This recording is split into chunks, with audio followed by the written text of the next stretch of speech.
Martí, neta.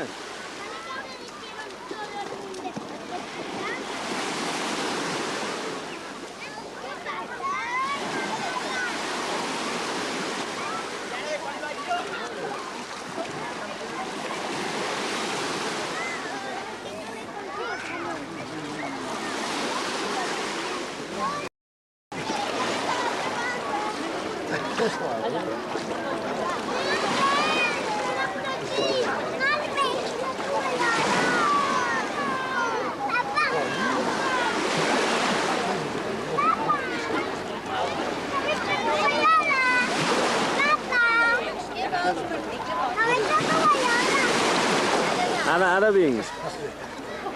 Estic fent un primer plano de la teva mare. Ara aquelles dues.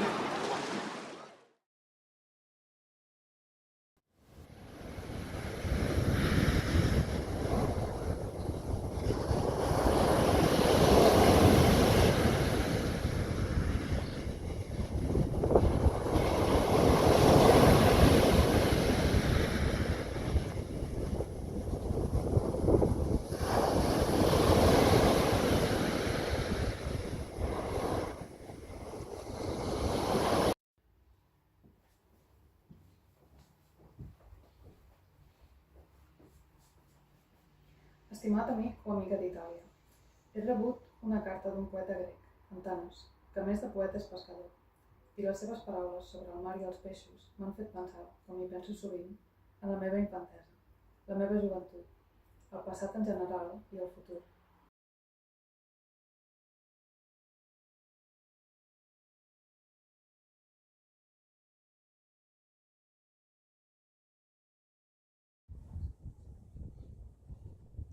La meva família materna és de Badalona, una ciutat costanera tocada a Barcelona. El meu avi Francesc es va passar la joventut capbussant-se en aquest mar que també acaricia les costes del teu preciós país. Jo no he viscut mai a Badalona.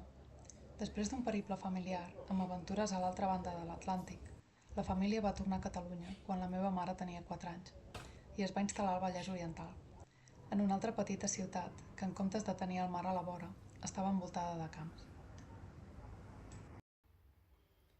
Jo vaig viure en aquesta petita ciutat fins que vaig fer 12 anys, amb el mar lluny en el dia a dia, però sempre pendent de retrobar-lo durant les esperades vacances d'estiu.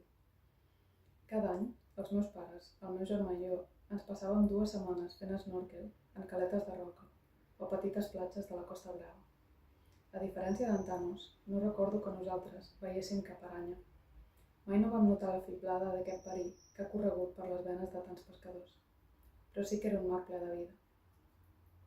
Hi havia els bancs de varades centellejants que nadaven vora la superfície, els fadrins de colors virolats que es passejaven entre les anemones i els pops petits i grossos amb un talent de camuflatge extraordinari.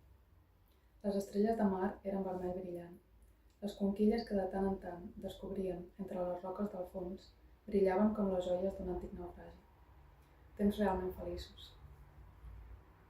Quan vaig fer 18 anys i vaig començar a estudiar a Barcelona, vaig començar a estimar aquesta ciutat, que sí, té mar, però és un mar poc invitador.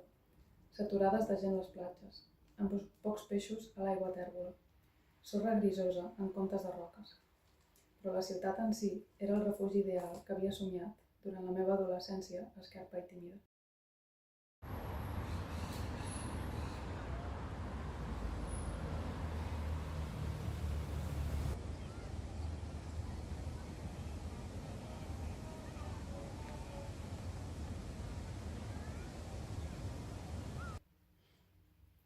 Llavors, quan en tenia 23, me'n vaig anar a Florència, una ciutat sense mar que també vaig aprendre a estimar mentre aprenia la teva bonica llengua. Vaig estar-hi 6 mesos, massa poc per arribar a fer-me la meva. Quan encara hi era i també després, quan ja havia marxat, sovint em deia: algun dia tornaré a Florència, tornaré a Itàlia, la coneixeré a fons, me la faré meva de debò. Les esplèndides postes de sol sobre l'Arno compensaran amb escreix la falta de mar. Però he de reconèixer que em fa por tornar-hi. Potser tant la ciutat com jo haurem canviat massa. i temo posar en perill aquest record tan valuós de la meva joventut, de la meva primera llibertat.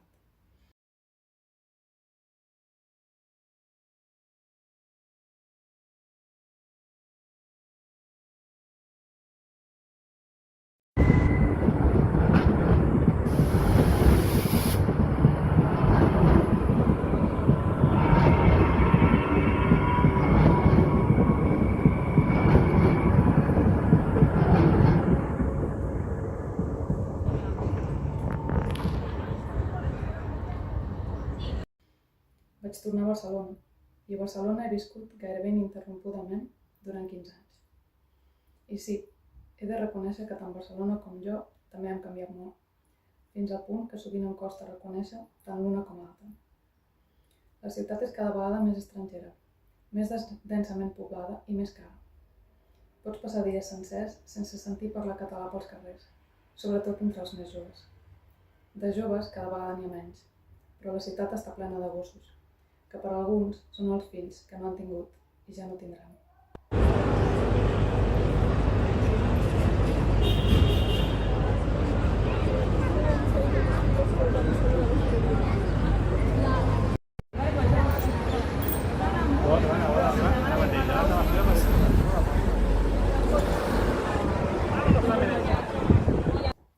Tant si ens ho confessem com si no, intueixo que a tots nosaltres ens envaeix des de fa temps una gran melangia, la de les coses perdudes o a punt de perdre's per sempre. I no parlo només de les comoditats materials, sinó sobretot de la nostra cultura, la nostra llengua i, en definitiva, tot el que ens feia ser un poble.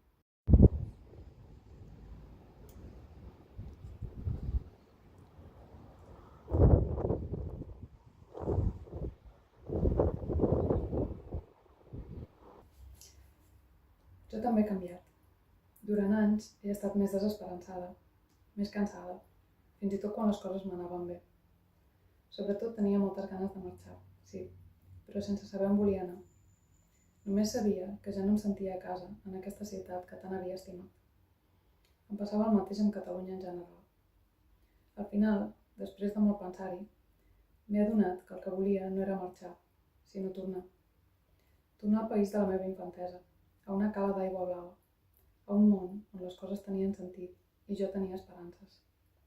Una època sense les omnipresents pantalles de mòbil, on les persones feien més contacte visual i estaven menys informades de tot, però potser eren una mica més sàvies.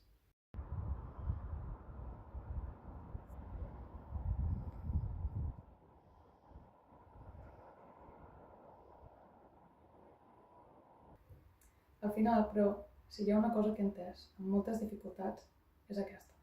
No es pot tornar. No hi ha lloc on anar per defugir els grans problemes del nostre temps, ni aquesta inquietud interna meva que els italians teniu la paraula justa per descriure, insofferenza. L'únic que puc fer és tirar endavant, malgrat aquesta insofferenza meva, i construir alguna cosa.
Ara que ja no sóc jove i ja no tinc tant temps, m'obsessiona precisament això.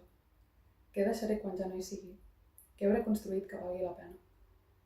En el meu cas, sempre que penso en construir coses, penso en paraules, històries, personatges. Els personatges que em ballen pel cap des de fa molts anys, esperant cada vegada més impacients que els doni vida. Per què no ho he fet fins ara? És tan trist i tan senzill com que em fa por. Al final, l'única manera d'envellir amb gràcia, per fer servir un clixé, deu ser aprendre a fer les coses que has de fer malgrat la por. I de coses realment importants, en realitat n'hi ha poques, o sigui que no hi ha excusa per no fer-les. A mi personalment m'agradaria tornar a Itàlia, a Florència, però no només a Florència, i a les cales recòndites de la meva infantesa, per deixar de mirar amb nostàlgia al passat. Fora d'això, no sento la Wanderlust que semblen sentir la majoria dels de la meva generació. I la manera com es viatja ara em sembla poc interessant. Vull continuar parlant la meva llengua materna, tant si la gent del meu voltant la vol parlar com si no. Mentre hi hagi qui m'entengui la parlaré, i fins i tot quan no m'entenguin em sembla que la continuaré parlant. Voglio anche parlare di nuovo nella tua bellissima lingua, caro amico, cara amica d'Italia. Questa lingua che adesso quasi non ricordo più, un po' più agilmente e un po' meglio ogni giorno, come quando avevo 23 anni e passeggiavo per Lungarno aspettando il tramonto. Però sobretot vull escriure el que he d'escriure, ara que encara tinc l'energia i el coratge per fer-ho. Sí, sobretot vull construir alguna cosa. Si tu et trobes en un estat d'ànim semblant al que he tingut jo últimament, et podria transmetre el meu impuls vital renovat. Voldria que tot l'inquietud de veure que el nostre món canvia a un ritme vertiginós i de maneres que potser trobem aberrants, tot i la insofferença del color que sigui que pateixes, si és que la pateixes, tornis a sentir la urgència de crear, somiar, manifestar i trobar bellesa, estimar, en definitiva viure. Algun dia, l'estiu que ve, quan surti de l'aigua amb les ulleres d'esnorkel als cabells, miraré l'horitzó i pensaré en les costes italianes no tan llunyanes. Pensaré que també a Itàlia construïu coses, com n'heu construït sempre. Pensaré en tu i et desitjaré confiança en les teves forces i que tiris endavant sense por, construint tu també alguna cosa sòlida, que superi les limitacions del nostre temps. Una baula que uneixi els que ja no hi són i els que vindran. Niente altro. Ti abbraccio teneramente. Alba.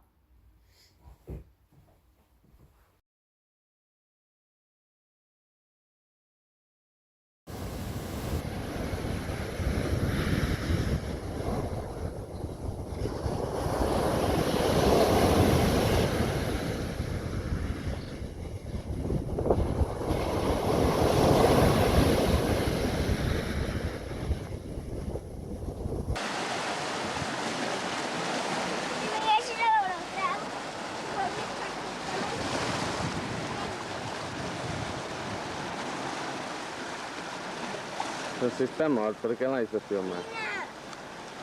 Està viu! Està viu, papa! Sí? Adivina. És el film el gran, que està viu, està movent els bigotis.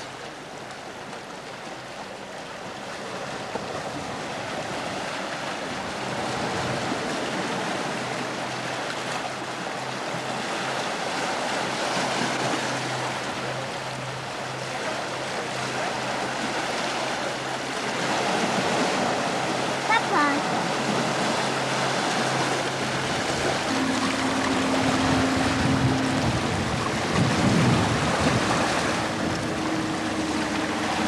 Has trobat a la mama i l'Alba? Mira, estan aquí davant, eh?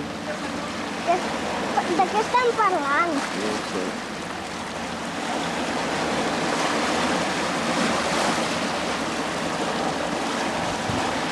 No, patint, que